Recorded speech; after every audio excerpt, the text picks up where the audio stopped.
this whole blood volume thing, does it just mean you don't have enough blood going around the body, or?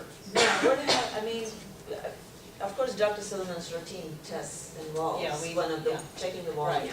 And sometimes I see that even with the normal volume, according to the standards, you know, you have a normal volume, but you still have the symptoms. So maybe, you know, whatever, parts is so complex. Yeah. I mean, I'm nowhere to understand it completely or anything. So I feel like, you know, you may have a normal volume, but that's not a sufficient volume for you. So you still need to raise it. So yes, I use that as an indicator, but you know, I'm not depending on it. I still talk about the high sodium and raising your blood volume. And the explanation I always give when I see you is that just like when there is no pipelines, if there is not enough volume, you can turn it on as much as you want. There's no pressure. Pressure to get it through that. So you need enough volume to raise your blood pressure, and that's what we're doing here, raising the volume through the diet. Okay. And We so, were told, I think, once that the heart kind of shrinks a little bit when you're. yeah, that's what I had read. And it doesn't really pump it to the brain as easily, so. But it's beating itself to death trying to Right. get there. Right, the raise, I mean, So the Raising workouts heart rate. Not to increase your death, heart but it's size. beating hard. Right, So well, yeah. an athlete typically has a larger heart, So with water, like in my daughter's case, she drinks water, I mean, it just, she drinks it and it goes right out. I mean, it is not, and it's the she does not sodium. store it in the body. And even with the sodium, so a lot of times she has to supplement with electrolytes, like Okay. Pedialyte or Gatorade, which she cannot stand. She's a POTS patient who can't stand V8 juice or Gatorade, so she's stuck. Not here. even G2, huh? Well, we're trying G2, I guess that one has the sugar in it though. No, G2 doesn't have Doesn't sugar. have the sugar. Gatorade has the Yeah. sugar, right? Okay, yeah. It has much less. Much than less, G2. yeah. Right. But it's the electrolytes are important too, right? And those- Yes, it does. I mean, it makes a lot of difference, you know, between the inside the cell volume versus the outside cell, and when you don't have the good proportion of the sodium and the potassium between the two, you know, it does make Oh, a yeah, difference. potassium, that was my other question. So, right, and If you have too much sodium, then you can go lacking in potassium, correct? And then Potassium they're could be always the watching usual. for your potassium level. mhm. So should they take, with this While much you're- sodium, take a potassium vitamin? You could, but I think We regularly check the blood levels. The Chem 8 or Chem 7 is Uh-huh. regularly taken in the doctor's office, no matter which doctor you see. Even if you take a CBC, which is the blood test that's taken at just about every doctor's office, they're going to be looking at your potassium levels.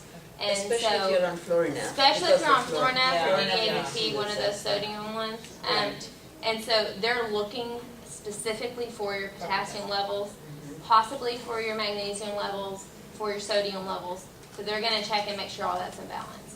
I wouldn't necessarily supplement because we're fighting to make it even.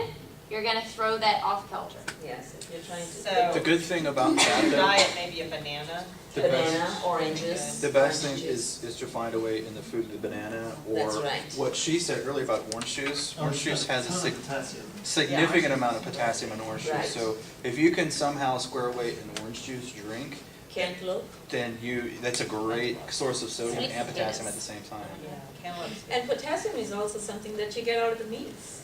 Yeah, okay. There's plenty So in the meats. Don't supplement, so eat a banana. Right. A bacon less and tomato sandwich sounds good. That bacon. I'm sorry? Avocado has, I think so. No, it's not one of the popular potassium foods for some reason. What's but- not? Avocado. I know, but it is so good for you. The only thing I remember is Italian fat, but it's so yummy. That's a good thing. It's a good fat. Makes It your is a skin good fat. I keep telling myself Seed that. in a little jar and it grows a little plant. Right. Now, have you, what have you, what do you, the last time you sent us feeling better? I was just wondering if people populations. But it includes like the carbohydrate that go along with that. Wheat, yes, gluten is wheat. Yes, it's going to be very hard. if Are you have not, to you go- can't include either?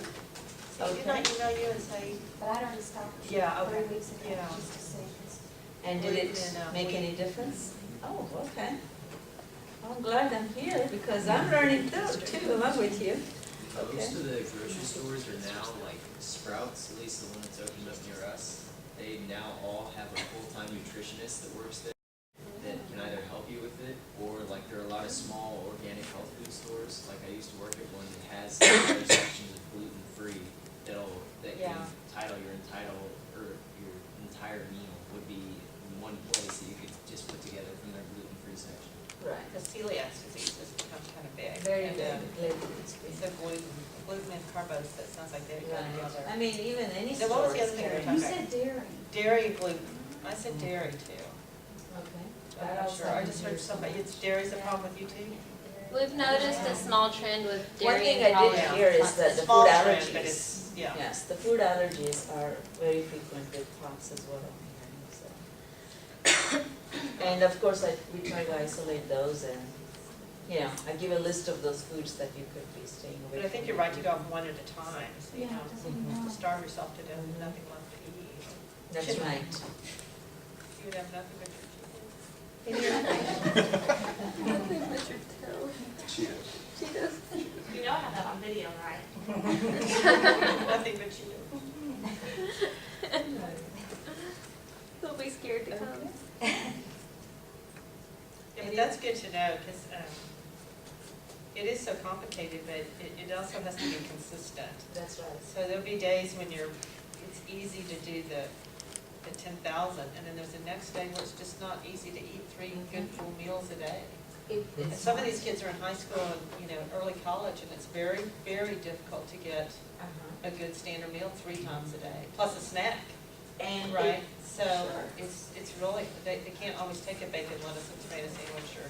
And one thing I always stress on is that we should not use the word meals anymore, maybe, And Yeah. the meals doesn't have to be sitting down and eating it, it could be grab and go, the sandwiches, or it could be the chips with some juice, or, whatever you can get. The point is, 2,500 is what you need to get. Whatever the food gives you, that's your food, And you're just saying So- kind of balance it out throughout the Right. 20 hours or every day.